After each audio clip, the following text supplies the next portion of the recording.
आखिर हम रासायनिक समीकरण को संतुलित काहे लिए किए, इसका महत्व क्या है, इसका इम्पोर्टेंस क्या है। फिर हम देखेंगे कि जो रासायनिक समीकरण है संतुलित होने के बाद भी अभी सही नहीं है, तो उसको और सही करने का प्रयास करेंगे। हम बताए थे ना कि हम संतुलित क्यों किए रासायनिक समीकरण को। हम समीकरण बनाए थे, हम कैसे समीकरण बनाए थे, रासायनिक समीकरण कैसे बनाए थे, तो हम अभिक्रिया करा रहे थे। जैसे पानी और चीनी को मिला रहे हैं, अभिक्रिया हो रहा है, अभिक्रिया से शरबत बन रहा है, जो रस होता है रस बन रहा है। तो जो अभिक्रिया करा है उसको लिखना पड़ रहा था वाक्यों में कि जब पानी और चीनी को मिलाया जाता है, घोला जाता है, तो शरबत बनता है। एगो वाक्य हो जाएगा इतना, तो ये हमको लिखना ना पड़े, हम शॉर्टकट तरीका अपनाएं। एक लाइन में लिखे पानी प्लस चीनी इक्वल टू शरबत, बस इतना लिख दिए, पानी प्लस चीनी और तीर का निशान, उसके बाद शरबत लिख दिए, हो गया। तो ये समीकरण बन गया। और वो क्या बना, शब्द समीकरण बना। हम देखें कि शब्द समीकरण जो है ना, ये उतना सफिशिएंट नहीं है, उतना अच्छा नहीं है। हम बहुत अस्कतियाँ हैं, हम तनी मनी अस्कतियाँ नहीं है, ये लिखने में हमको भीड़ पड़ता है कि हम चीनी मिलाए पानी मिलाए। हम कहे देखो हम लिखेंगे समीकरण को, जैसे देखिए हम लिखे थे क्या, हम जब शरबत बना रहे थे तो लिखे थे पानी और प्लस चीनी, पानी प्लस चीनी बराबर क्या, तीर लगा के क्या लिख रहे थे, शरबत। ठीक, हम कहे कि नहीं देखो हमको इहो लिखने में भीड़ पड़ रहा है, हम बहुत अस्कतियाँ हैं, एकदम अस्कतियाँ हैं, बहुत ज़्यादा अस्कतियाँ हैं, हम नहीं लिख सकते हैं। तो हम कहे कि देखो अब चलो, अब नहीं लिखोगे तो कोई बात नहीं, अब इसको हम थोड़ा सा सिम्बोलाइज कर देते हैं। अब पानी को हम लिखते हैं H2O और चीनी को लिखते हैं C12 H22 और O11। ये हम चीनी को लिखते हैं, और शरबत को तो शरबत रहने दीजिए, इसको लिखेंगे तो वही हो जाएगा शरबत। ठीक, ये बन गया। मतलब शरबत का भी मान लीजिए S सिंबल दे दीजिए, एस सिंबल दे दी। तो हम क्या करती है, अब रासायनिक समीकरण में हम बदलाव किए, शब्द समीकरण से फिर क्या बनाए, सूत्र समीकरण बनाए। अब सूत्र समीकरण बन गया, तब हम देखिए कि इसमें अभी गड़बड़ियाँ आ रही हैं। क्या गड़बड़ियाँ आ रही हैं, हम जब भी शॉर्टकट रास्ता अपनाते हैं, देखिए मेहनत कीजिए, कोई भी शॉर्टकट रास्ता अपनाएंगे तो गड़बड़ होगा ही, बहुत ज़्यादा गड़बड़ होगा। तो वैसे ही हम यहाँ पे शॉर्टकट रास्ता अपनाएं रासायनिक अभिक्रिया को लिखने के लिए, जो अभिक्रिया करा रहे थे, जैसे चीनी पानी को घोल रहे थे, शरबत बन रहा है, इसको लिखने के लिए हम शॉर्टकट तरीका अपनाएं। और शॉर्टकट जैसे ही तरीका अपनाएं, हम देखिए इसमें गलतियां होने लगी। क्या गलतियां हुई, पहले गलती ये हुई कि सभी रासायनिक अभिक्रियाएं जो होती हैं द्रव्यमान संरक्षण के नियम का पालन करती हैं। अब ये द्रव्यमान संरक्षण क्या होता है ये बताए थे हम, कि द्रव्यमान संरक्षण के नियम के पालन करने का मतलब ये है कि जितना हम अभिकारक ले रहे थे उतना ही उत्पाद बन रहा था। सब मिला के मान लीजिए 1 kg पानी है, 1 kg चीनी है, मिलकर के 2 kg हुआ, तो 2 kg हमारा शरबत बन रहा था। तो 2 kg अभिकारक है, 2 kg उत्पाद बन रहा है शरबत में।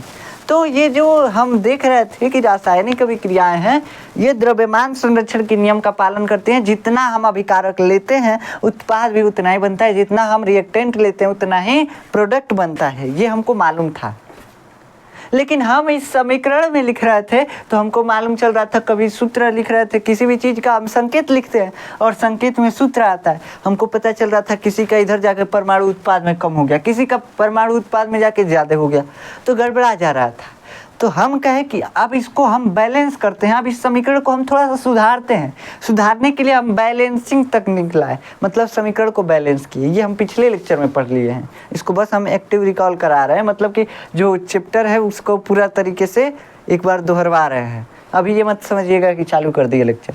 तो देखिए क्या हुआ, हम समीकरण को बैलेंस करने लगे, और बैलेंस करने का मतलब क्या हुआ कि समीकरण को सुधार रहे हैं। उसमें जो भी गलतियां हुई, द्रव्यमान संरक्षण के नियम का समीकरण पालन नहीं कर रहा था, उसको पालन कराने के लिए हम क्या किए, उसमें सुधार किए, बैलेंसिंग तकनीक लाए, गुणा कर करके सूत्रों के आगे और केमिकल इक्वेशन को बैलेंस कर दिए, नंबरों से गुणा कर करके हमारा जो उत्पाद था अभिकारक के बराबर कर दिए, अभिकारक उत्पाद के बराबर कर दिए, बस कैसे भी करके अभिकारक को उत्पाद के बराबर कर दिए। ये हो गया बैलेंसिंग। अब यहाँ तक हम पढ़े थे, अभी भी रासायनिक समीकरण में कई गड़बड़ियाँ हैं, अभी हम बताते हैं। देखिए रासायनिक समीकरण में हम मान लीजिए दोनों तरफ सब चीज़ बराबर कर दिए, लेकिन रासायनिक अभिक्रिया में जो हम पदार्थ लिए थे वो किस अवस्था में था। हम क्या किए कि चीनी पानी घुल गया, पानी को गर्म करना पड़ा कि घुला, कि खूब डंडा से घोल करके घोल दिए, ऐसे हमको मालूम नहीं चल रहा है, इस समीकरण से हमको कुछ नहीं मालूम चल रहा है हम क्या किए हैं। देख रहे हैं कुछ मालूम चल रहा है, बस मालूम चल रहा है चीनी पानी 1 में डाल दीजिए घुल जाएगा। ये तो 2 दिन लग जाएगा घुलने में, 1 kg चीनी 1 kg पानी 2 दिन लग जाएगा चाशनी बनने में, नहीं बन पाएगा। 2-4 दिन लग जाएगा, चिनिया जल्दी घुल भी नहीं करेगा जब तक घोलेंगे नहीं। ठीक, तो अगर इस समीकरण को देख करके हम बस चीनी पानी मिला के रख दिए तो शरबत नहीं बनेगा जल्दी। काहे नहीं बनेगा? कहाँ से कि इस समीकरण में ये मेंशन ही नहीं किया गया है कि हम बनाए कैसे हैं, इसको क्या किए हैं कि बनाए। बस मिलाने से नहीं बना है, हमको इसको घोलना पड़ा है या पानी को गर्म किए हैं तब जाके चाशनी बना है। ये समीकरण में मेंशन नहीं है, तो अभी भी ये समीकरण पूरी तरह से हमको नहीं बता रहा है। ऐसे हम वाक्य लिखते तो हम लिखते कि जब चीनी और पानी को घोला जाता है तो शरबत बनता है। ऐसे इसमें लिख रहा है तो हमको मालूम ही नहीं चल रहा है घोलना है, घोलना भी ये नहीं मालूम चल रहा है। तो ये जो है समीकरण हमको नहीं दे रहा है इन्फॉर्मेशन। दूसरा चीज़, हम पानी लिए तो बर्फ़ वाला पानी लिए जमा के, मान लीजिए इस समीकरण को कोई देखा और ले जाके फ्रीजर में पानी रख दिया, जम गया और जमा करके उसमें चीनी डाल दिया। जमाने के बाद उसके ऊपर चीनी डाल रहा है तो चिनिया घुलेगा नहीं घुलेगा? काहे से कि जो हमको इसका जो अवस्था है वो नहीं पता है, स्टेट है वो नहीं पता है कि किस स्टेट में पानी है, किस स्टेट में चीनी है, किस अवस्था में पानी लिक्विड में है कि गैस में है कि ठोस में है, चीनी ठोस में है कि पिघलाया गया है कि गैस में, नहीं मालूम चल रहा। तो समीकरण से ये नहीं मालूम चलता है कि क्या है जो अभिक्रिया में अभिकारक या उत्पाद हैं वो किस अवस्था में है। तब इसको भी हम सुधारेंगे, अब इसको भी समीकरण को हम फिर से सुधारेंगे, फिर से इसको थोड़ा सा मॉडिफाई करेंगे और तब हमको पता चलने लगेगा कि हमको इस समीकरण में एक्चुअल में करना क्या है। समीकरण में एक्चुअल में करना क्या है, अभिक्रिया में एक्चुअल में हमको करना क्या है, तब हमको समीकरण पूरा इन्फॉर्मेशन देगा। लेकिन हम इस समीकरण को पूरी तरीके से नहीं सुधार सकते हैं, फिर भी इसमें कुछ ना कुछ कमियां रह जाएंगी। देखिए, किसी भी चीज़ को पूरी तरीके से एकदम परफेक्ट नहीं बनाया जा सकता है, ये आप भी जानते हैं। आप भी अपने आप में पूरे परफेक्ट नहीं हैं, वो तो आप पूरा परफेक्ट का छोड़िए, आप एकदम दिमाग में भूसा भर के बैठे हुए हैं, तो परफेक्ट का बातें छोड़ दीजिए। तो देखिए यहाँ पे क्या हुआ, यहाँ पे हम किसी भी चीज़ को परफेक्ट पूरा नहीं बना सकते, किसी भी चीज़ में कमियां रह जाती हैं। तो वैसे ही लास्ट में जब हम सब कुछ सुधारते सुधारते चले जाएंगे तब हमको मालूम चलेगा कि रासायनिक समीकरण में अभी भी कुछ कमियां हैं। तो उन कमियों को हम नोट करेंगे और उन कमियों को अभी फिक्स नहीं किया जा सका है, हम नहीं सुधार पाए हैं, तो इसलिए वो कमियाँ रह गई हैं। अब आगे वैज्ञानिक आएंगे, आप में से कोई वैज्ञानिक बनेगा, वैसे भूसा वाले दिमाग वाले तो नहीं बनते हैं, लेकिन हाँ कोई मान लीजिए बन गया वैसे में का, तो वो क्या बना देगा, फिर से इस समीकरण को और अच्छे तरीके से सुधार देगा और फिर हम क्या करेंगे, अच्छे से समीकरण का इस्तेमाल कर पाएंगे, समीकरण को देख करके हम अभिक्रिया करा पाएंगे। अभी हम समीकरण को बस देख करके अभिक्रिया कराएं तो नहीं होगा, कहाँ से पूरा इन्फॉर्मेशन ही इसमें नहीं है, क्या कितना लेना है, किस रेशियो में लेना है, कुछ नहीं मालूम है इस समीकरण में, तो हम कैसे अभिक्रिया करा सकते हैं। अभी कुछ नहीं मालूम, बस ये मालूम है क्या क्या लिया गया है, बस इतने मालूम है। बैलेंस कर दे रहे हैं तब मालूम चल रहा है कितना कितना है। अब इसके बाद हम सुधारेंगे तो पता चलेगा कि किस अवस्था में चीज़ों को लेना है, तब जा कर के हम क्या करेंगे, तब जा कर के हम इस अभिक्रिया को करा पाएंगे समीकरण को देख करके। लेकिन ऐसे समीकरण को देख करके अभिक्रिया कराना संभव नहीं है जब तक कि समीकरण पूरा इन्फॉर्मेशन नहीं दे रहा हो, समीकरण पूरी तरीके से सही लिखा ना गया हो। ठीक, तो चलिए हम पहले लिखते हैं कि संतुलित रासायनिक समीकरण का क्या महत्व है। हम रासायनिक समीकरण को संतुलित क्यों किए थे, बस इतना ही इसमें लिखना है। महत्व में ये लिखना है हमको कि हम रासायनिक समीकरण को संतुलित क्यों किए थे। संतुलित इसलिए किए थे कि ये द्रव्यमान संरक्षण के नियम का पालन नहीं कर रहा था। और द्रव्यमान संरक्षण के नियम का पालन करने का मतलब, द्रव्यमान संरक्षण का मतलब क्या होता है, द्रव्यमान संरक्षण का नियम ये कहता है कि कोई भी चीज़ अगर बना रहे हैं या बिगाड़ रहे हैं तो उसका द्रव्यमान संरक्षित रहता है, द्रव्यमान संरक्षित रहता है। मान लीजिए कि एगो चौकी है, तोड़ रहे हैं खूब, उसमें से पटरा वटरा निकाल के तोड़ फोड़ कर रहे हैं, खूब तोड़ फोड़ कर, तो पहले 20 किलो का चौकिया था, अब तोड़ फोड़ दिए तो उसका पटरवा जोखेंगे अभी 20 किलो होगा, ही नहीं कि कम हो जाएगा, ऐसा नहीं होगा, समझ रहे हैं ना। तो पहले जितना द्रव्यमान रहता है अभिक्रिया के बाद भी उतना ही द्रव्यमान बचता है। तो यही है द्रव्यमान संरक्षण का नियम। तो लिखते हैं, चलिए क्या लिखते हैं कि द्रव्यमान संरक्षण के नियम के हिसाब से क्या लिखें हम? पहले लिखते हैं कि रासायनिक अभिक्रियाएं द्रव्यमान संरक्षण के नियम के अनुसार अभिकारक तथा उत्पाद की मात्राएं बराबर होती हैं। नहीं, पहले द्रव्यमान संरक्षण का नियम ही लिखिए। द्रव्यमान संरक्षण के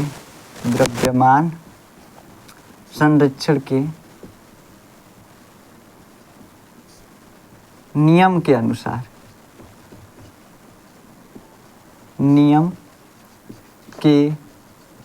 अनुसार जो हम जिस कारण से हम किए हैं रासायनिक अभिक्रिया समीकरण में सुधार, वो सभी चीज़ें लिखेंगे। तो द्रव्यमान संरक्षण के नियम के अनुसार, द्रव्यमान संरक्षण का नियम क्या कहता है बाबू? कि रासायनिक अभिक्रिया में अब यहाँ पे आप चाहें तो डबल इन्वर्टेड कामा लगा सकते हैं, चाहें तो छोड़ सकते हैं। हम हिंदी नहीं लिख रहे हैं, हम केमिस्ट्री लिख रहे हैं, लेकिन लगाना ठीक रहता है, हिंदी के हिसाब से लगा दीजिए। तो द्रव्यमान संरक्षण के नियम के अनुसार रासायनिक अभिक्रिया में क्या होता है? रासायनिक अभिक्रिया में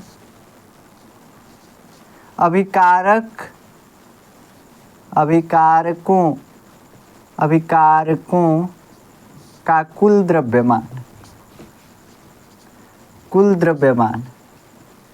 और उत्पादों का कुल द्रव्यमान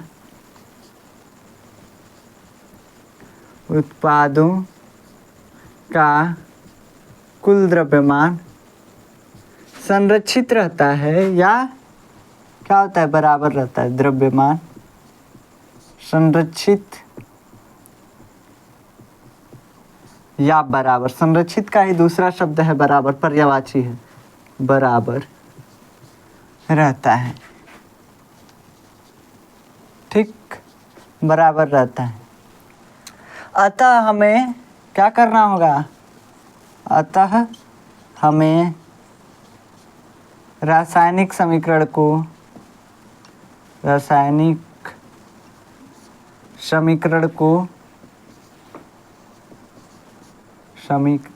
समीको लिख दिए यार, क्या लिखते हैं हम? समीकरण को संतुलित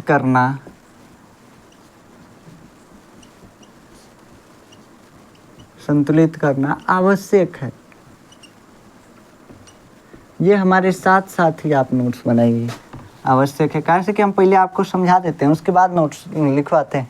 तो हम इसीलिए पहले समझाते हैं ताकि आप हमारे साथ साथ नोट्स बनाएंगे तो आप पहले समझ लेंगे और समझ के लिखते जाएंगे जैसे जैसे हम लिख रहे हैं, तो उसमें कोई दिक्कत नहीं होगा। अगर हम समझाते लिखते चलते तो आप लिखते या तो समझ पाते, दोनों करते तो कुछ नहीं हो पाता। इसलिए साथ साथ नहीं कुछ भी करते हैं, दोनों अलग अलग पहले समझाते हैं फिर लिखवाते हैं।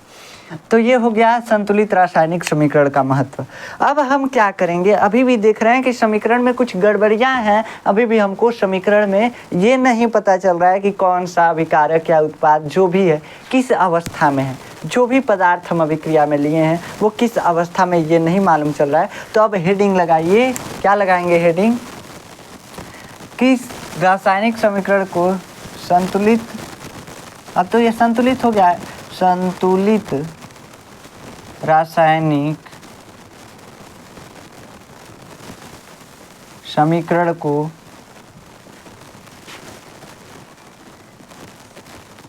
और अधिक सूचनाप्रद बनाना और अधिक इंफॉर्मेटिव बनाना, कि वो हमको ज़्यादा से ज़्यादा इंफॉर्मेशन दे सके अभिक्रिया कराने के लिए। काहे हम अभिक्रिया जो समीकरण लिख रहे हैं काहे लिख रहे हैं? काहे से कि जो अभिक्रिया हम कराए हैं अगर कोई बाद में वो अभिक्रिया कराना चाहे तो करा सके, वो देख करके समीकरण, और उससे मालूम ही नहीं चल रहा है तो कैसे हम करा पाएंगे? तो और अधिक सूचनाप्रद बनाना।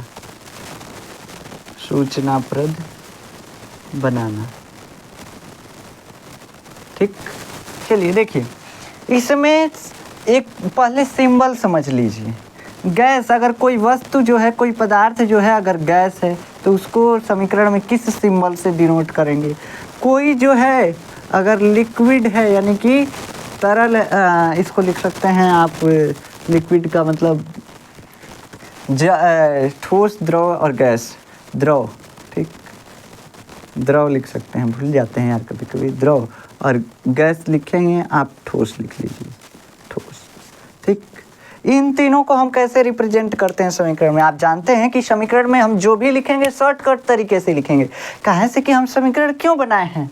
हमारा जो गोल था उसी को नहीं ना तोड़ेंगे। हमारा गोल था कि हम जो अभिक्रिया करा रहे हैं उसको शॉर्टकट लिखें।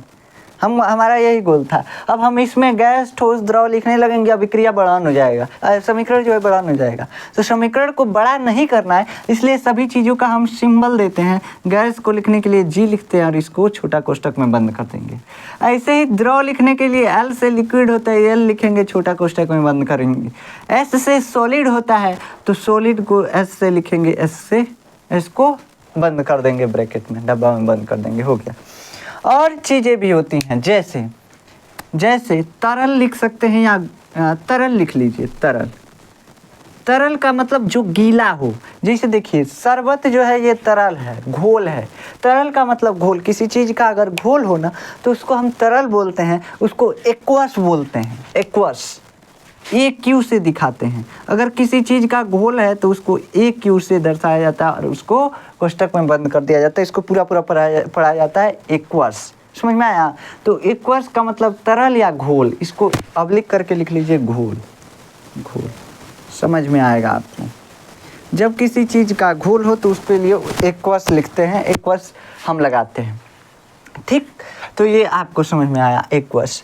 अब एक चीज़ होता है प्रेसिपिटेट, अवक्षेप या गैस। अब अभिक्रिया में गैस का निकलना किससे दिखाएंगे? गैस का निकलना। अब मान लीजिए किसी अभिक्रिया में क्लोरीन गैस निकल रहा है और कोई आदमी जाके सूंघ रहा है तो गड़बड़ा जाएगा। क्लोरीन गैस जहरीला होता है, जाके सूंघ रहा है, बस गड़बड़ा जाएगा, बस मतलब बीमार हो जाएगा, चाहे उससे आँखों में ज़्यादा दिक्कत होता है। तो गैस का निकलना पहले हम बता दिए रहेंगे कि इस अभिक्रिया में ये गैस निकल रहा है, तो वो जो अभिक्रिया कराएगा वो सावधानी से कराएगा। ऐसे अभिक्रिया कराएगा जाके क्लोरीन गैस सूंघने लगा तो गड़बड़ा जाएगा। ठीक, तो गैस का निकलना, जहरीला गैस सूंघने लगा तो गड़बड़ा जाएगा। तो गैस के निकलने को हम कैसे दिखाते हैं? जो गैस निकल रहा होता है अभिक्रिया में, जो उत्पाद लिखेंगे उसमें गैस तो लिखेंगे। मान लीजिए हाइड्रोजन गैस निकल रहा है, हाइड्रोजन गैस निकल रहा है तो हाइड्रोजन क्या आ गया, इसे तीर लगा देंगे ऊपर, मतलब गैस ये जो है निकल रहा है, नहीं कि उसमें घुल रहा है। तो गैस के निकलने को ऐसे दिखाया जाता है। प्रेसिपिटेट जिसको हम बोलते हैं अवक्षेप, अवक्षेप का बनना, अवक्षेप का बनना, अवक्षेप का बनना। जैसे AgCl एक अवक्षेप बनता है जो हम आपको पिछले लेक्चर में बताए थे। AgCl ये क्या है? Silver chloride. ये अवक्षेप, अगर ये बन रहा है अवक्षेप, यानी अवक्षेप का मतलब क्या होता है? ऐसा पदार्थ जो पेंदी में बैठ जाए। किसी घोल को हम बना रहे हैं, किसी घोल को, और कोई ऐसा पदार्थ है जो पेंदी में जाके बैठ गया। जैसे चीनी पानी घोल रहे हैं और पता चला चिनिया में बालू था, तनी मनी दुकान वाला मिलाया था, तो ऐसा हो सकता है। तो ऐसा होगा तो क्या होगा? चीनी तो घुल जाएगा, अब बलुइया जो है बाद में बैठ जाएगा। तो ये क्या हो गया? बालू जो है प्रेसिपिटेट हो गया, यानी कि अवक्षेप हो गया। तो अवक्षेप का अर्थ यही होता है। और अवक्षेप कहाँ बैठ जाता है? पेंदी में। तो यहाँ पे अवक्षेप को दिखाने के लिए तीर नीचे कर देते हैं, हो गया। और सिंबल क्या होता है? और आगे सिंबल होता है, मान लीजिए उष्मा। अगर किसी अभिक्रिया को कराने के लिए हमको पदार्थों को गर्म करना पड़ रहा है, जैसे चीनी और पानी का चाशनी बनाने के लिए क्या करना पड़ेगा? हीट करना पड़ेगा, गैस पे रखना पड़ेगा। तो हीट को दिखाने के लिए, उष्मा को दिखाने के लिए डेल्टा लगाते हैं। ये डेल्टा का सिंबल है, त्रिभुजाकार होता है। ठीक, तो ये हो गया डेल्टा, यानी कि इसको दिखा दिए हीट को। और ये कहाँ लगाते हैं? तो ये तीर के ऊपर लगाते हैं। ऐसे थोड़ा सा बना लेंगे तो सही रहेगा। तीर के ऊपर लगाते हैं, डेल्टा का चिन्ह। ये उष्मा को दिखाता है। अब आपको पता चल गया कि रासायनिक समीकरण में ये चीज़ें इंक्लूड करनी है। ये हमको नहीं मालूम चल रहा था कि किस रासायनिक अभिक्रिया में गैस बन रहा है, किस रासायनिक अभिक्रिया में अवक्षेप बन रहा है, किस रासायनिक अभिक्रिया में हमको ऊर्जा देनी पड़ रही है, उष्मा लगानी पड़ रही है। ये सब चीज़ें नहीं मालूम चल रही थी। अब इसको हम मेंशन कर दिए रासायनिक अभिक्रिया में। कैसे मेंशन किए? तो अब सिंबल बनाए, अभी मेंशन किए नहीं है, अभी सिंबल बनाए हैं मेंशन करने के लिए, रासायनिक अभिक्रिया में लिखने के लिए। तो चलिए हम थोड़ा सा कुछ एग्जाम्पल लेते हैं और उसमें हम रासायनिक अभिक्रियाओं में क्या करते हैं, थोड़ा सा हम इन सभी चीज़ों को क्या करते हैं, वो मेंशन करते हैं। देखिए हम पहले हीट को ही मेंशन कर देते हैं। CaCO3, ये हम एक अभिक्रिया लिखे थे, कल भी लिखे थे इसको। जब CaCO3 को गर्म किया जाता है तो क्या बनता है, ये बनता है CaO प्लस CO2। ये जो है अब यहाँ पे आपको मेंशन करना है तो आप मेंशन कर सकते हैं CO2 गैस है, ये उड़ जाता है। कार्बन डाइऑक्साइड गैस है, ये उड़ जाता है। CaO जो है सॉलिड है यानी ठोस है, ये ठोस बनता है। और ये जो CaCO3 है ना, ये भी सॉलिड है, ये भी सॉलिड होता है। ये सब चीज़ें अभिक्रिया में दिख रहेंगी। दूसरा चीज़, इसको हमको इस अभिक्रिया को कराने के लिए इस CaCO3 को क्या करना पड़ा है, गर्म करना पड़ा है। कैल्शियम कार्बोनेट को क्या करना पड़ा है, गर्म करना पड़ा है। जब कैल्शियम कार्बोनेट को गर्म किया जाता है तो कैल्शियम ऑक्साइड और कार्बन डाइऑक्साइड बनता है। कार्बन डाइऑक्साइड एक गैस से उड़ जाएगा, कैल्शियम ऑक्साइड जो है सॉलिड है वो रह जाएगा। कैल्शियम ऑक्साइड सूखा हुआ चूना समझते हैं ना, वो है। बस आप देखिएगा जो लोग सुरती खाते हैं ना, तो सुरतियाँ खाते रहेंगे तो क्या करेंगे, चूनवा को तनी मनी भेलेंगे कि निकालने में आसानी हो। अब चूना जो है एकदम सूख गया, एकदम झुरा गया, तो क्या बन गया, CaO यानी कि कैल्शियम ऑक्साइड। वही है, सिंपल सी चीज़ है। ठीक, तो ये अभिक्रिया है। इसको बोला जाता है चूना पत्थर। इसको भी चूना पत्थर ही बोला जाता है, लेकिन इसको जला हुआ चूना पत्थर बोला जाता है और इसको क्या बोला जाता है, इसको सिंपल चूना पत्थर बोला जाता है। तो ये पहला अभिक्रिया हो गया जिसमें इन सभी चीज़ों को हम मेंशन कर दिए। एग्जाम्पल में आप इसको लिख सकते हैं, एग्जाम्पल लिख करके नीचे लिखिएगा इसके। दूसरा एग्जाम्पल क्या है, मान लीजिए H2 ले लिए और क्या ले लिए, O2 ले लिए, ऑक्सीजन और हाइड्रोजन ले लिए। जब इन दोनों को मिलाए तो क्या बना, जब इन दोनों को मिलाए तो H2O बना। देखिए समीकरण को अब पूरा तरीके से सही लिखना है तो अब इसमें क्या क्या करना पड़ेगा, हमको इन्फॉर्मेशन क्या क्या जोड़ना है। देखिए पहले तो समीकरण को बैलेंस कीजिए। ये ऊपर वाला हम बैलेंस नहीं किए हैं। क्यों नहीं बैलेंस किए हैं, क्योंकि ये पहले से बैलेंस है, मिला सकते हैं आप। जितना इधर अभिकारक है उतना ही उत्पाद है। कैल्शियम एगो, कैल्शियम इधर एगो, दूसरा नहीं है। कार्बन इधर एगो, कार्बन यहाँ पे एगो। ऑक्सीजन 3, 1 और 2 3 ऑक्सीजन इधर, दोनों बैलेंस है। पहले हम क्या करते हैं, बैलेंसिंग करते हैं। इधर जल कितना है, जल में हाइड्रोजन 2 है, 2 है इधर हाइड्रोजन। ऑक्सीजन इधर 2, ऑक्सीजन 1। 2 करने के लिए इधर 2 से गुणा कर दिए, ऑक्सीजन 2 हो गया। लेकिन हाइड्रोजन क्या हो गया, हाइड्रोजन ज़्यादा हो गया, इधर बैलेंस कर दिए, हाइड्रोजन हो गया। ठीक, अब इसमें और क्या इन्फॉर्मेशन जोड़ना है कि जो चीज़ें लिए वो किस स्टेट में है, किस अवस्था में है। तो हाइड्रोजन जो है गैस के रूप में है। ऑक्सीजन कैसा है, तो यो गैस है। ठोस रहता है तो हम नाक से ऑक्सीजन सांस लेते नहीं ले पाते, तो ये भी गैस है। H2O लिक्विड है, ये क्या है, लिक्विड है यानी पानी है। तो ऐसे मेंशन कर दिए। अब इस अभिक्रिया को कराने के लिए हमको बहुत ज़्यादा एक्सेस अमाउंट में हीट देना पड़ता है, गर्म करना पड़ता है ऑक्सीजन हाइड्रोजन को एक साथ लेकर के, तब जा कर के जल बनता है यानी कि पानी बनता है। तो ये अभिक्रिया हो गया। दूसरा जो एग्जाम्पल है ये हो गया। अब क्या, तो अब एक चीज़ लिखते हैं क्या, हाँ, Zn plus HCl, Zn plus HCl। इसमें हम क्या दिखाएंगे, ZnCl2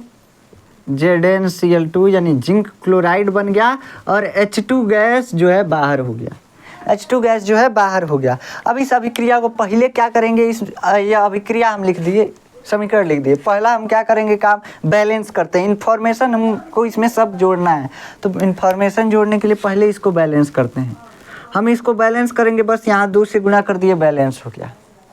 2 से गुणा कर दिए, क्या हो गया, बैलेंस हो गया। ये इक्वेशन Cl2 हो गया, H2 हो गया। यही कम था, आप चाहें तो देख सकते हैं। बैलेंसिंग हम सिखा चुके हैं आपको, अब यहाँ पे सिखाएंगे तो ज़्यादा टाइम लगेगा। अब यहाँ पे दूसरा चीज़ क्या मेंशन करेंगे, किस स्टेट में है सभी वस्तुएं। तो जिंक जो है ये सॉलिड है, जिंक जो है सॉलिड है यानी ठोस है।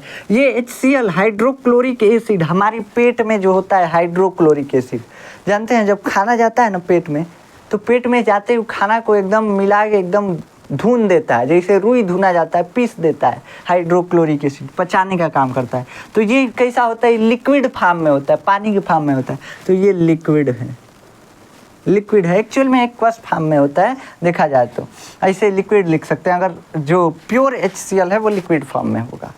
हमारे पेट में तो सब मिश्रित होता है, पेप्सिन वगैरह सब मिश्रित होता है, तो वहाँ पे एक्वस फॉर्म में होता है। लेकिन HCl अगर प्योर है तो वो लिक्विड फॉर्म में होगा। हम यहाँ पे प्योर HCl लिए हैं। अब ZnCl2 ये भी लिक्विड बनता है। क्या बनता है?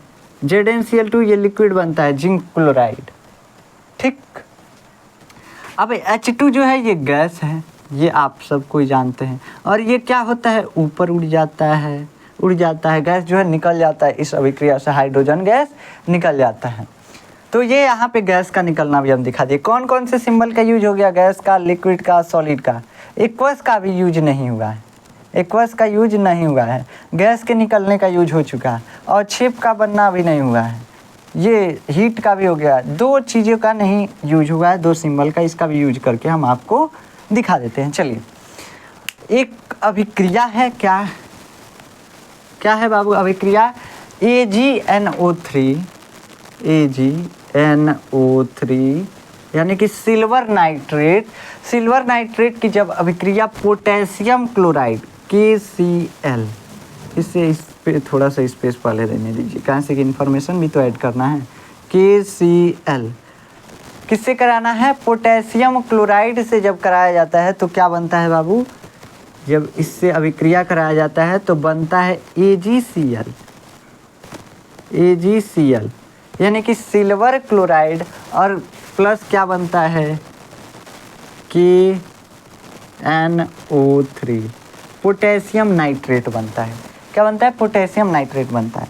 अब पहले इस समीकरण को बैलेंस करते हैं। तो इस समीकरण में कुछ बैलेंस नहीं करना है, देखें तो आप बैलेंस है। Ag एगो NO3 N एगो O3 एगो ठीक। K पोटेशियम 1 Cl 1 ठीक। सब चीज़ें बैलेंस देख सकते हैं, बैलेंस है। तो अब इसका स्टेट लिखते हैं किस अवस्था में है। AgNO3 जो होता है ये एक्वस फॉर्म में होता है, घोल होता है, AQ एक्वस फॉर्म। KCl भी एक्वस फॉर्म में होता है। पोटेशियम क्लोराइड जो है ये भी एक्वस फॉर्म में होता है। AgCl देखिए यहाँ पे HCl को भी आप क्या कर लीजिए, एक्वस फॉर्म में लिख लीजिए, लिक्विड भी लिख सकते हैं, कोई दिक्कत नहीं है, लेकिन एक्वस ज़्यादा सही रहेगा। कहाँ से कि एकदम प्योर HCl जल्दी मतलब उतना प्योर नहीं बना पाएंगे, उसमें कुछ ना कुछ जल रहेगा, कुछ ना कुछ घोल रहेगा, तो एक्वस ही मान सकते हैं उसको। ठीक। KCl एक्वस है। उसके बाद AgCl ये क्या है? सॉलिड है। ये क्या है? सॉलिड है। यहाँ पे थोड़ा सा हमको स्पेस चाहिए, थोड़ा सा हम इसको जो लिखे थे वो हम थोड़ा सा बढ़ा के लिखते हैं, KNO3 ये लिखे थे। तो AgCl जो है सिल्वर क्लोराइड, ये क्या है? तो ये सॉलिड है। KNO3 क्या है? ये भी एक्वस है, यानी ये भी घोल है किसी चीज़ का। अब ये AgCl जो है ना, ये प्रेसिपिटेट है, ये अवक्षेप है। देखिए सब कुछ एक्वस घोल, सॉलिड बन गया, यानी पाउडर बन गया। पाउडर क्या होता है? जाके नीचे बैठ जाता है, जब भी अभिक्रिया कराएंगे नीचे बैठ जाएगा, ये जाके नीचे बैठ गया, तो ये हो गया आपका प्रेसिपिटेट का भी चिन्ह इस अभिक्रिया में दिखा दिए। तो सभी जो सिंबल हैं इनका यूज इस अभिक्रिया में हो चुका है। आप इसको नोट कर सकते हैं, अपने नोट्स में नोट डाउन कर सकते हैं। अब चलिए, अब हम आगे एक टॉपिक है जिसको हम पढ़ते हैं, और वो क्या है? जो संतुलित रासायनिक समीकरण है, जो भी अब हम इसके बाद अब ये बनाए हैं, ये हमको अब क्या क्या इन्फॉर्मेशन दे रहा है, ये सब चीज़ें बारी बारी से नोट कर लेते हैं। जो भी हम समीकरण लिख लिए, अब सुधार करके लिख लिए, वो चीज़ें हमको क्या क्या इन्फॉर्मेशन दे रही हैं। चलिए, तो संतुलित रासायनिक समीकरण द्वारा दी जाने वाली सूचनाएं, हेडिंग लगाइए आप अपने नोट्स में। क्या लगाएंगे हेडिंग?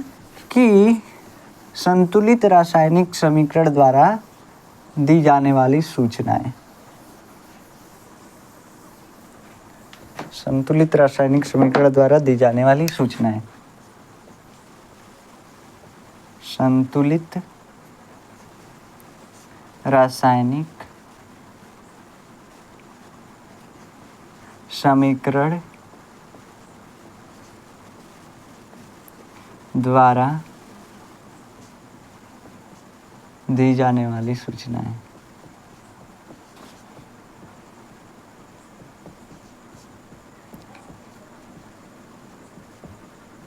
देखिए सूचनाएं का मात्रा गलती हो सकता है, हम हमारे ऊपर न डिपेंड रहिएगा, शायद ये होता है बड़ा का मात्रा होता है, इसीलिए कहते हैं हिंदी हम नहीं ना पढ़ाते हैं जी, अब धीरे धीरे भुला रहे हैं सब कुछ, क्या करेंगे। देखिए संतुलित रासायनिक समीकरण द्वारा दी जाने वाली सूचनाएं, हमको जो अभी तक जितना समीकरण बनाए हैं सुधार कर करके वो हमको क्या क्या इन्फॉर्मेशन दे रहा है, बस इसमें वही लिखना है।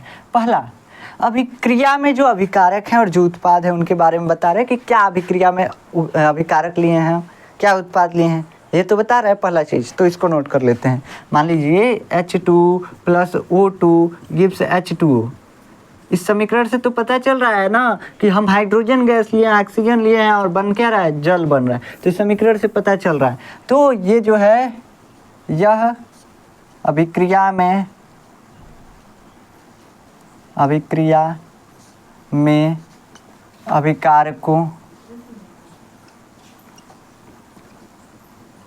अभिकारकों तथा उत्पादों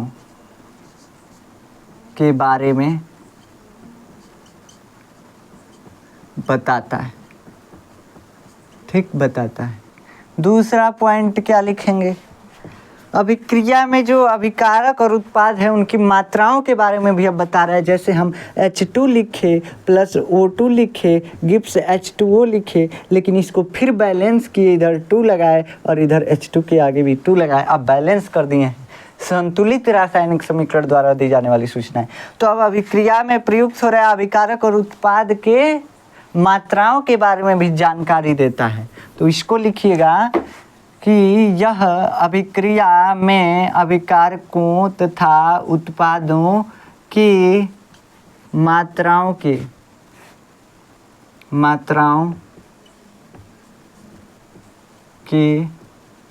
बारे में बताता है। अब ऐसे हम डैश डैश लगा दिए तो आप भी डैश डैश नोट लगा दीजिएगा, ठीक ना, आप पूरा लिखिएगा, ऐसे राइटिंग बनेगा जिससे बोर्ड में नंबर अच्छे आएंगे, राइटिंग से भी नंबर अच्छे आते हैं, ठीक। वैसे तो हमारा राइटिंग देख ही रहे हैं इतना घटिया है।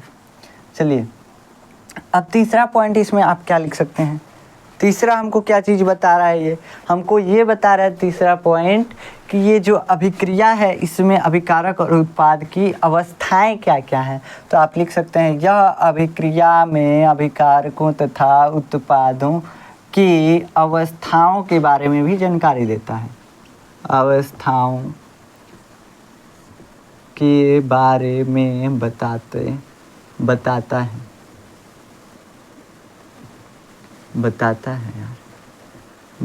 है, ठीक। चौथा पॉइंट इसमें आप क्या लिख सकते हैं, चौथा पॉइंट इसमें लिख सकते हैं यह जो है द्रव्यमान के बारे में भी बता दिया। देखिए क्या क्या बता रहा है, मात्रा के बारे में वही, द्रव्यमान या मात्रा दोनों एक ही होता है, तो द्रव्यमान और मात्रा के बारे में बता दिया, अवस्था के बारे में भी बता दिया। यह परमाणुओं के मोल और ग्राम मोल की संख्या बताता है। ये ग्राम मोल क्या होता है ये क्लास 11th में पढ़ेंगे। यह अभिक्रिया में प्रयुक्त अभिकारकों तथा उत्पादों के ग्राम मोलों की संख्या के बारे में बताता है। ग्राम परमाणु या ग्राम मोलों की संख्या के बारे में बताता है। ग्राम मोल या ग्राम परमाणु क्या होता है ये आप क्लास 11th में पढ़ेंगे, बस यहाँ पे लिख लीजिए। यहाँ पे हम ज़्यादा कुछ नहीं समझा सकते हैं। एक मोल को आपको पता ही नहीं होगा, एक मोल क्या होता है। एक मोल बराबर 6.022 × 10⁻23 ये होता है। इसको हम लिखते हैं Na। सब गया ऊपर से, दिमाग खोपड़ी खाली है, कुछ नहीं है, ठीक। तो इसलिए इस पे ज़्यादा जोर मत डालिए, आप इसको चाहें तो लिख दीजिए और नहीं चाहें तो नहीं लिख सकते हैं। यह अभिक्रिया में अभिकारकों तथा उत्पादों के ग्राम परमाणुओं इसीलिए इसको नहीं समझा है, तथा ग्राम, बस आपके सिलेबस में थोड़ा सा एक लाइन दे दिया इसलिए लिखवाना पड़ रहा है, नहीं तो नहीं लिखवाते इसको। ग्राम अणु के बारे में बताता है।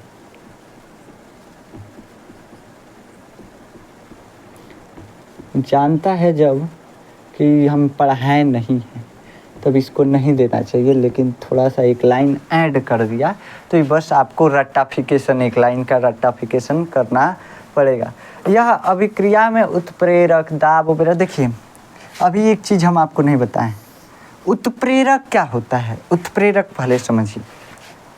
उत्प्रेरक जो है ना, उत्प्रेरक क्या करता है, जैसे जब दो आदमी में झगड़ा हो रहा होता है ना, एगो तीसरावा होता है मज़ा लेने वाला, और वो एगो चढ़ाता रहता है, अरे तू इतनी बोल रहा है, देखा तार इतना इतना है, इतना बिगाड़ देहलस, मतलब ऐसे झगड़ा लगाने वाला होता है, ऐसे उसको चढ़ाएगा, खूब चढ़ाएगा एक आदमी को। तो वो जो है अभिक्रिया को, झगड़े को तेज करा रहा है, झगड़े को क्या करा रहा है, तेज करा रहा है, और ज़्यादा उसको पीक पे ला रहा है झगड़े को। तो यहाँ पे उत्प्रेरक अभिक्रिया को तेज कराने में हेल्प करता है, अभिक्रिया को तेज कराता है, अभिक्रिया में क्या करता है, अभिक्रिया में तेजी लाता है, तो उसी को हम उत्प्रेरक बोलते हैं। यानी कि क्या बोलते हैं, इसको बोलते हैं उत्प्रेरक, और इसका इंग्लिश नाम क्या होता है यार, रीजेंट होता है, रिएजेंट होता है। इंग्लिश में तो हम वैसे ही जानते ही हैं, तो रीजेंट होता है उत्प्रेरक का इंग्लिश नाम अंग्रेजी में। तो उत्प्रेरक क्या होता है, जो अभिक्रिया को तेज कराता है। दाब, मान लीजिए कि हमको दो गैसों को मिलाना है, H2 और O2, इन दोनों को मिलाना है, इन दोनों को मिलाना है। हम क्या करते हैं, बहुत ज़्यादा दाब लगाते हैं, पहले दाब लगाएंगे, फिर ताप देंगे, तब जाके नहीं मिलेंगे सब, तब जाके पानी बनेगा और निश्चित अनुपात में मिलेंगे। तो अब इसको दबाना पड़ेगा किसी कंटेनर में रख के, दोनों को, गैस है, गैस जल्दी मिलने का कोशिश नहीं करेगा, दबाएंगे, हीट करेंगे, तब जा कर के ये जो है क्या बनेगा, पानी बनेगा। तो कभी कभी अभिक्रिया में हमको दाब का उपयोग करना पड़ता है, कभी उत्प्रेरक का उपयोग करना पड़ता है, कभी ताप का उपयोग करना पड़ता है। तो कभी कभी ये क्या करते हैं, पांचवा टॉपिक क्या लिखेंगे, यह कभी कभी, कभी और कभी, हम ऐसे छोटा सा लिखते हैं, अभिक्रिया में दाब,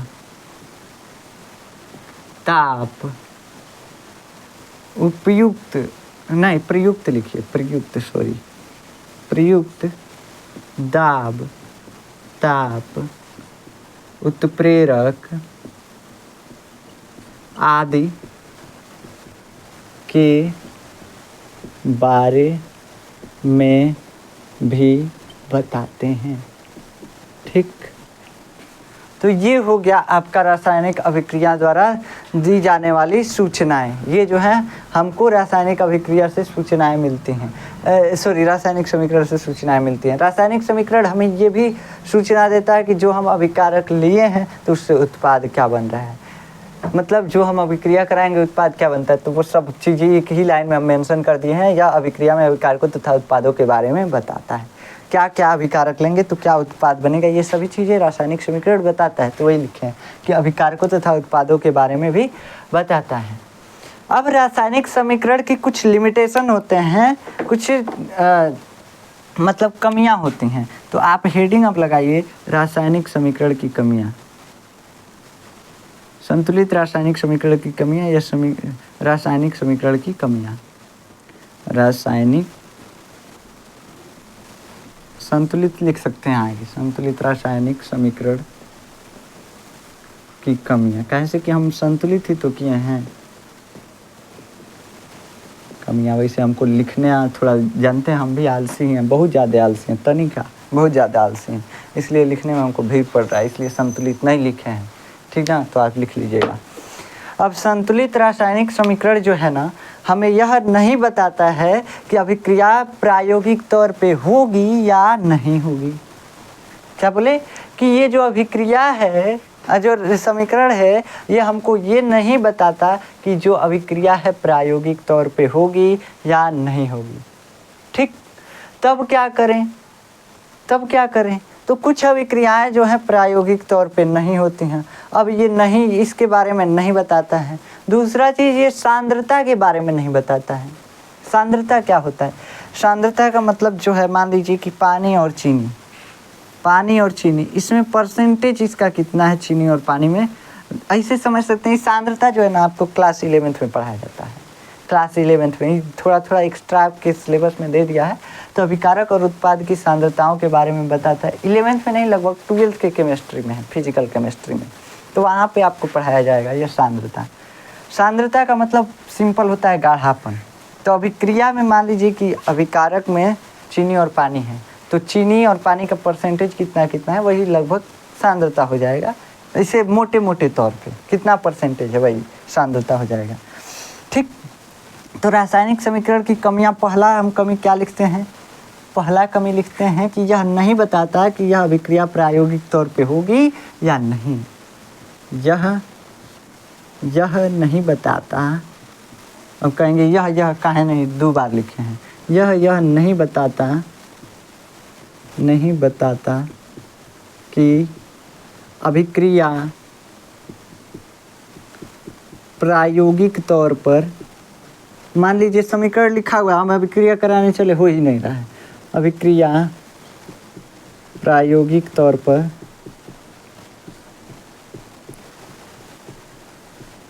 होगी या नहीं। अभी हम आपको जब आगे आने वाले कुछ लेक्चर में हम आपको एक श्रेणी बताएंगे, सक्रियता श्रेणी। उस सक्रियता श्रेणी से आपको मालूम चल जाएगा कि ZnCl2 और CuCl2 जब इन दोनों को मिलाया जाता है तो इन दोनों में जो होता है, एक ज़्यादा रिएक्टिव होता है, एक कम रिएक्टिव होता है। तो क्या होता है कि वो नहीं बनता है एक चीज़, तो उसके बारे में हम आपको बताएंगे। नहीं होगा, ठीक, इसके बारे में नहीं बताता है। जैसे में क्या, तो जैसे में आप लिख सकते हैं, जैसे में आप लिख सकते हैं Cu प्लस ZnCl2। ये क्या होता है? ये अभिक्रिया अगर हम कराएं तो ऐसे लिख सकते हैं CuCl2 और प्लस Zn। लेकिन ये अभिक्रिया गलत है, ये प्रायोगिक तौर पे नहीं होगी ये अभिक्रिया। ठीक। तो ये अभिक्रिया प्रायोगिक तौर पे नहीं होगी। एग्जाम्पल इसमें ये लिख सकते हैं। दूसरा क्या है? दूसरा पॉइंट है हमारा कि ये अभिकारक और उत्पाद की सांद्रताओं के बारे में भी नहीं बताता है। यह अभिकारक और उत्पाद की सांद्रता, देखिए अब हमारा राइटिंग कितना बढ़िया चल रहा है। सांद्रताओं ढेर लिख देते हैं तो हमारा राइटिंग ख़राब हो जाते हैं, के बारे में हम उल्टा चलते हैं, नहीं बताता। सब कोई ज़्यादा लिखता है तो उसका राइटिंग सही होता है, लेकिन हमारा राइटिंग बिगड़ता है। यही है हमारा गुण, प्रॉपर्टीज। ठीक। देखिए ये हो गया अभिकारक और उत्पाद की सांद्रताओं के बारे में नहीं बताता। ये भी लाइन लगभग आपको रटना ही है, वैसे ये पूछेगा ही नहीं आपसे। कभी बोर्ड एग्जाम में रासायनिक समीकरण की पूछ सकता है, 1-2 कमियाँ ये लिख याद ही कर लीजिएगा। कैसे कि बोर्ड का आजकल भरोसा नहीं है, यूपी बोर्ड का, कोई भी बोर्ड का, चाहे CBSE बोर्ड हो चाहे यूपी बोर्ड हो, जो भी एग्जाम एजेंसियां हैं ना, किसी का भी भरोसा नहीं है। क्या पूछ दे रहे हैं सब, कोई भी NTA हो गया, चाहे यूपी बोर्ड हो गया, चाहे CBSE बोर्ड हो गया, ICSE बोर्ड हो गया, कोई भी कुछ भी पूछ दे रहा है। ये नहीं सोच रहा है कि बच्चों से क्या पूछना है। पहले जो पेपर आते थे वो थोड़े आसान होते थे, लेकिन अब टफ क्वेश्चन बन रहे हैं। कैसे? कंपटीशन बढ़ रहा है। अब कंपटीशन बढ़ने की वजह से सब चीज़ें जो हैं टफ होती जा रही हैं। क्वेश्चन जो है सभी एजेंसियाँ टफ बना रही हैं, सभी ऑर्गेनाइजेशन जो है टफ क्वेश्चन बना रहे हैं। ठीक। तो आपको सारी चीज़ें लाइन बाय लाइन क्लियर होनी चाहिए। इसमें तो है, तो ये लास्ट वाला नहीं याद करेंगे, ये चौथा नंबर तभी भी चलेगा। कहाँ से कि इसमें ऑलरेडी 5 पॉइंट हम लिखवाए हैं, 5 पॉइंट लिखवाए हैं कि संतुलित रासायनिक समीकरण द्वारा क्या क्या सूचनाएं दी जाती हैं। और इसमें हम 2 ही पॉइंट लिखवाए हैं। इसमें पूछ दिया कमियाँ, तो 2 भी नहीं लिखेंगे तो फिर से गलत हो जाएगा। ठीक, मतलब सही नहीं, नंबर सही से नहीं देंगे। और भी लिखवा देते हैं, चलिए और लिख लीजिए आप। इसमें हमें अभिक्रिया के दर या वेग के बारे में भी नहीं मालूम चलता है, और ये भी जो है याद करना पड़ता है। ऐसे आप सिंपल भाषा में समझ सकते हैं ना कि अभिक्रिया कितना तेज हो रहा है, समीकरण से हमको नहीं मालूम चल रहा है। ये भी दर जो है पढ़ाया जाता है 12th में, लेकिन आप अभी सिंप्लिसिटी के लिए इसको याद करने के लिए समझ सकते हैं। जैसे लोहा में जंग लग रहा है, मूर्छा लग रहा है, तो मूर्छा लग रहा है तो हमको ये नहीं मालूम चल रहा है कि मूर्छा तुरंत लग जाएगा कि नहीं लगेगा। ये नहीं मालूम चल रहा है, तो हमको ये नहीं मालूम चल रहा है, तो इसलिए अब मान लीजिए हम लोहा में ऑक्सीजन लिखा हुआ है कि जब लोहे को ऑक्सीजन के साथ मिलाया जाता है तो Fe2O3 बनता है, यानी कि मूर्छा बनता है। Fe2O3 जो है मूर्छे का सूत्र है, जंग का सूत्र है, तो ये जो है बनता है। अब हम कहे कि हम ये अभिक्रिया लिखा है, हम जा रहे हैं कराने, लोहा पे पानी डाल रहे हैं, अभिक्रिया कौन नहीं हो रहा है। काहे नहीं हो रहा है? कहाँ से कि ये अभिक्रिया बहुत धीरे होता है, और ये धीरे होते इसका मतलब इसका दर कम है, दर बहुत कम है, और दर कम है इसलिए ये अब जो रासायनिक समीकरण है इसके बारे में नहीं बता पा रहा है। इसीलिए तो हम अभिक्रिया कराए हैं, रासायनिक समीकरण को देख करके अभिक्रिया करा दिए। हमको मालूम ही नहीं कि अभिक्रिया कितना टाइम लेता है। तो यह अभिक्रिया, अभिकारक और उत्पादों की अभिक्रिया के दर के बारे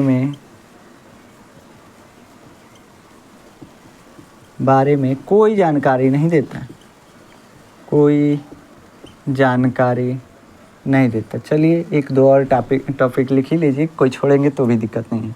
जानकारी नहीं देता, ठीक।